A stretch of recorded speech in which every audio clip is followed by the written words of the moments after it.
Hello everyone, स्वागत है आप सभी का अपेक्स फिजिक्स क्लास में। आज हम वैद्युत ध्रुव आघूर्ण तथा वैद्युत ध्रुव के कारण वैद्युत क्षेत्र की तीव्रता का अध्ययन करेंगे। आइए शुरू करते हैं। वैद्युत द्विध्रुव क्या होता है? यदि दो बराबर एवं विपरीत आवेश एक दूसरे से अल्प दूरी पर स्थित हों तो ऐसी संरचना वैद्युत द्विध्रुव कहलाती है।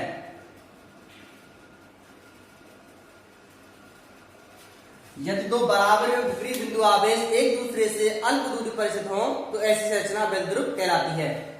यानी एक आवेश प्लस क्यू ये ले लीजिएगा और एक माइनस क्यू आवेश ये ले लीजिएगा।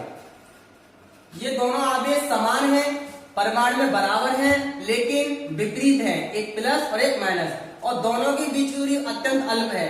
यानी में से 2l लंबाई मान लेते हैं हम, अत्यंत अल्प है। तो ये ऐसी संरचना है, इसे हम वैद्युत द्विध्रुव कहेंगे। आगे वैद्युत ध्रुव आघूर्ण, वैद्युत द्विध्रुव आघूर्ण, इसकी परिभाषा जान लेते हैं। वैद्युत ध्रुव में से वैद्युत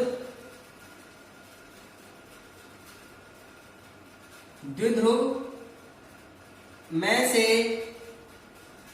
किसी एक आवेश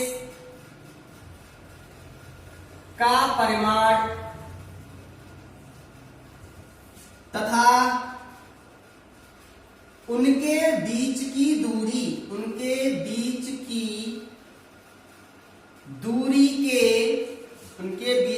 के गुणनफल को वैद्युत द्विध्रुव आघूर्ण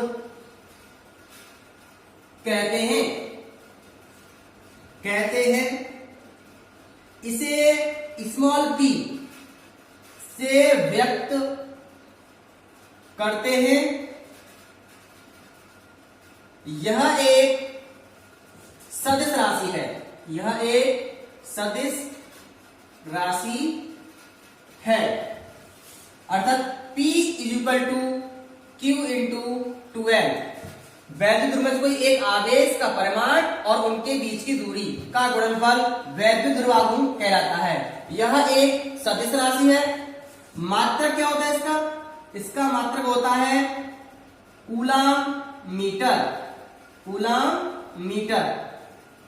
विमा क्या होती है इसकी विमा होती है LTA, शॉर्ट में से लटाई हो सकते हैं LTA, A की विमा होती है। इसकी दिशा क्या होती है? दिशा इसकी मोस्ट पूछी जाती है, ज्यादातर वैद्युत ध्रुव आघूर्ण की दिशा पूछी जाती है। वो होती है ऋण आवेश से धन आवेश की ओर, ऋण आवेश से धन आवेश की ओर। इसकी दिशा होती है ऋण आवेश से धन आवेश की ओर। आइए आगे इसको न्यूमेरिकल लेते हैं। छोटा सा न्यूमेरिकल है। 2 कूलम के दो बराबर और विपरीत आवेश परस्पर 0.04 मीटर की दूरी पर रखे गए हैं। निकाय का वैद्युत द्विध्रुव आघूर्ण क्या है? देखिए हल दिया है हमें, क्या दिया है? दिया है Q = 2 कूलम, हमें 2 कूलम आवेश दिया है और उनके बीच की दूरी 2l दिया है 0.04 मीटर। और मुझसे पूछा क्या गया है? मुझसे पूछा गया है वैद्युत ध्रुव आघूर्ण P कितना होगा। सूत्र क्या होता है मेरे पास? सूत्र होता है P = Q × 2n। यहां वैल्यू पुट कर देंगे हम, 2 गुणा 0.04, तो इसका आंसर आएगा P equal to 0.08 coulomb metre. ये आपका आंसर है। आगे बात करते हैं हम वैद्युत ध्रुव के कारण उत्पन्न वैद्युत क्षेत्र की तीव्रता। वैद्युत ध्रुव के कारण उत्पन्न वैद्युत क्षेत्र की तीव्रता हम तीन तरीके से निकालते हैं, अच्छी स्थिति में, निरक्षीय स्थिति में और किसी भी स्थिति में। तो हम पहला पढ़ेंगे आज अच्छी स्थिति में। वैद्युत ध्रुव के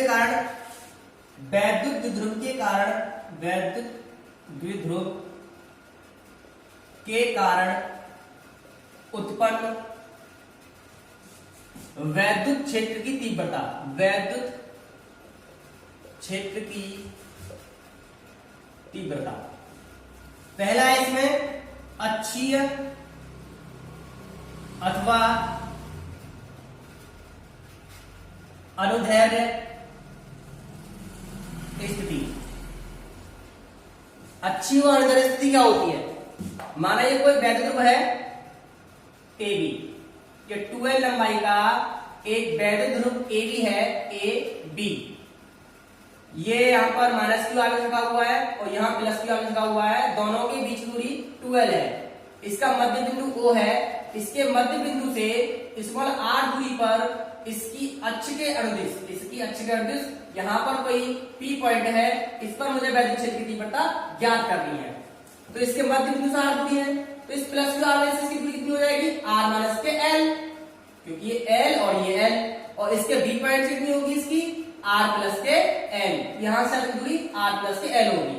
अब प्लस क्यू आवेश के कारण वैद्युत क्षेत्र की तीव्रता क्या होगी? E1 बाहर की तरफ होगी E1, और माइनस क्यू आवेश के कारण वैद्युत क्षेत्र की तीव्रता क्या होगी? अंदर की तरफ E2। माइनस के लिए अंदर आती है और प्लस से बाहर निकलती है। वैद्युत क्षेत्र प्लस आवेश से बाहर निकलता है और माइनस के अंदर आता है। लिखते हैं थोड़ी सी। माना 12 लंबाई का एक वैद्युत ध्रुव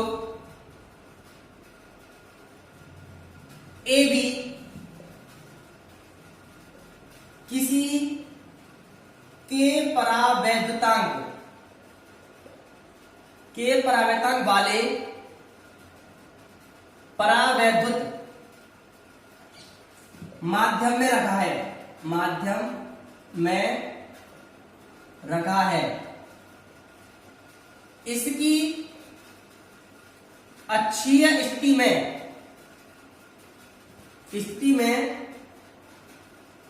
इसके मध्य बिंदु से r दूरी पर स्थित बिंदु P पर वैद्युत क्षेत्र की तीव्रता ज्ञात करनी है। माना प्लस क्यू आवेश के कारण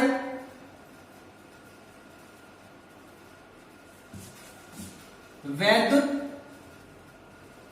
क्षेत्र की तीव्रता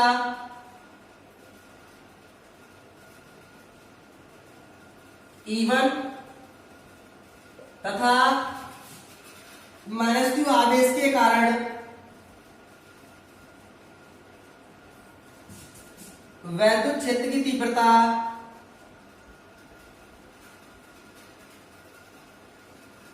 E2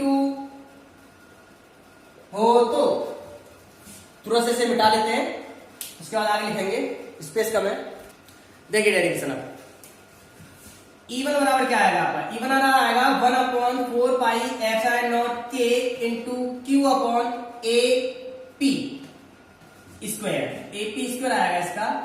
दिशा होगी इसकी A से P की ओर, दिशा A से P की ओर होगी इसकी। या E1 बराबर आएगा आपका 1/4 pi epsilon naught K into Q upon AP है मेरा R माइनस L का होल स्क्वायर। इक्वेशन 1 हो जाएगी। और E2 बराबर क्या आएगा? 1/4 pi epsilon naught K into Q upon BP square. दिशा क्या होगी इसकी? इसकी दिशा होगी P से B की ओर, इसकी दिशा P से B की ओर होगी। अब BP की वैल्यू लगा दो, E2 इज इक्वल टू आएगा 1/4 पाई एप्सिलॉन नॉट के इनटू Q अपॉन ये r माइनस l है, r माइनस l का होल स्क्वायर, ये इक्वेशन सेकंड होगी। अब चूंकि या बिंदु P पर परिणामी वैद्युत क्षेत्र की तीव्रता वो कितनी होगी, वो होगी आपकी E is equal to E1 minus के E2। चूंकि E1 जो है बड़ा है E2 से, E1 E2 से बड़ा है क्योंकि E1 जो पास पड़ रहा है ये E1 ज्यादा होगा और E2 दूर है, E2 कम हो गया। वैल्यू पुट कर देते हैं, E is equal to 1/4 pi epsilon naught के into Q upon r minus l का whole square minus 1/4 pi epsilon naught के इनटू ये प्लस है, हाँ ये r माइनस l है, सही r माइनस है, ये प्लस आएगा आपका E2 1/4 पाई नॉट के into Q upon r plus l का होल स्क्वायर, ये आ गया E2 और ये E1 कॉमन आ रहा है तो कॉमन ले लीजिएगा इसमें से, तो E is equal to 1/4 pi epsilon naught के कॉमन आ गया इनटू Q भी कॉमन आ गया, ब्रैकेट बचा 1/r माइनस l का whole square minus 1/r plus l का होल स्क्वायर। अब हमें ये सॉल्व करना है आगे, E is equal to 1/4 pi epsilon naught के इनटू Q, L से मिलेंगे तो r प्लस l का whole square minus r minus l का whole square upon r minus l का whole square r plus l का होल स्क्वायर हो जाएगा यहाँ पे। इसके बाद हम ऊपर होल से बोल देंगे और नीचे का सॉल्व करेंगे। E is equal to 1/4 pi epsilon naught के इनटू Q, ये r square plus l square plus 2rl bracket में minus r square plus l square minus 2rl, ये एक साथ ले लेंगे r माइनस l और r प्लस l को एक साथ ब्रैकेट में ले लेंगे का होल स्क्वायर कर देंगे, इसका होल स्क्वायर, इसका ब्रैकेट खोलते हैं हम। E is equal to 1/4 pi epsilon naught के into Q r square plus l square plus 2rl minus r square minus l square plus 2rl upon ये हो जाएगा आपका r square minus l square का whole square, यहाँ r square से r cut जाएगा, l square से l square cut जाएगा। आगे देखिए, इससे आगे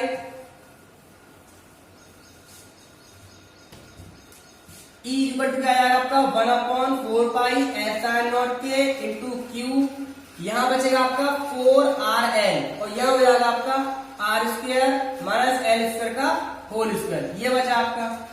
आगे E is equal to 1/4 pi epsilon naught के इनटू Q इनटू से 2l इनटू 2r कर लेते हैं 4r into upon r square minus l square का होल स्क्वायर।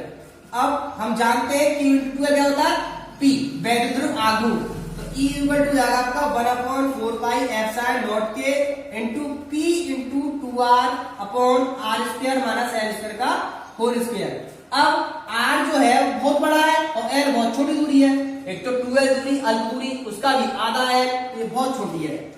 यदि l square very very less than r square, तो l square को छोड़ने पर या नगण्य मानने पर, इसे नगण्य मानेंगे छोड़ देंगे तो E इक्वल टू जाएगा आपका 1/4 पाई एप्सिलॉन नॉट के into P into 2r upon r square का होल स्क्वायर, ये हो जाएगा आपका। इसके बाद E इक्वल टू आएगा आपका 1/4 पाई एप्सिलॉन नॉट के into Q into P into 2r upon r की पावर 4, एक r से एक r कट जाएगा तो आपको E बराबर 1/4 पाई एप्सिलॉन नॉट के इंटू 2p अपॉन r³ प्राप्त होगा। ये आपका अच्छी स्थिति में वैद्युत क्षेत्र की तीव्रता का फॉर्मूला है। वायु निर्वात के लिए, वायु या निर्वात के लिए k बराबर 1, तो E इक्वल टू जाएगा आपका 1/4 pi epsilon not into 2p upon r³, 2p upon r³। ये आपका अच्छी स्थिति में वैद्युत ध्रुव के कारण वैद्युत क्षेत्र की तीव्रता का फॉर्मूला है।